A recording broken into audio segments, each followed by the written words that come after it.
पवनी तालुक्यातील बाचेवाडी येथील सरपंच जयेश लांजेवार याच्या विरोधात समता सैनिक दलाच्या पदाधिकाऱ्यांनी जिल्हाधिकारी भंडारा यांना निवेदन सादर केले।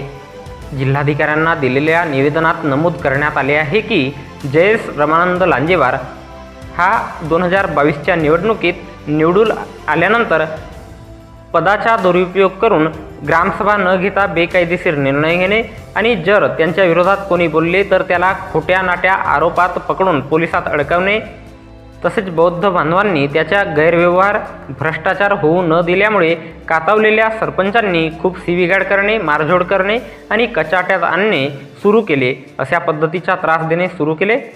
गावातीलच वानखेडे यांना छोट्याशा कारणावरून जातीवाचक शिवीगाळ करून अपमान केला। या प्रकरणात पोलीस ठाणे पवनी यांनी उलट सरपंचाला साथ देऊन साध्यासुध्या लोकांवर कलमा लावल्या आणि त्यांनी घरी येऊन शिव्या दिल्या, त्यांना मोकाट सोडले। म्हणून पुन्हा चौकशी करून गैर अर्जदार सरपंच याच्यावर गुन्हा नोंद करावा अशी मागणी जिल्हाधिकारी भंडारा यांना दिलेल्या निवेदनातून करण्यात आली आहे। समता सैनिक दलाच्या वतीने जिल्हा पोलीस अधीक्षक भंडारा, उपविभागीय उपमुख्य कार्यकारी अधिकारी भंडारा, तहसीलदार पवनी, ठाणेदार पवनी इत्यादींना निवेदनाची प्रतिलिपी दिलेली आहे।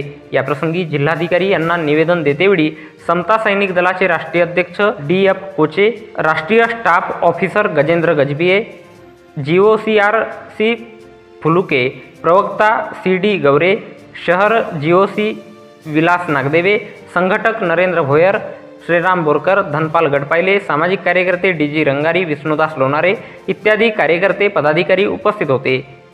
याबाबतचे निवेदन जिल्हा पोलीस अधीक्षक भंडारा, जिल्हा परिषद भंडारा, उपमुख्य कार्यकारी अधिकारी ग्रामपंचायत विभाग जिल्हा परिषद भंडारा, तहसीलदार पवनी, ठाणेदार पोलीस स्टेशन पवनी यांना देण्यात आले आहे।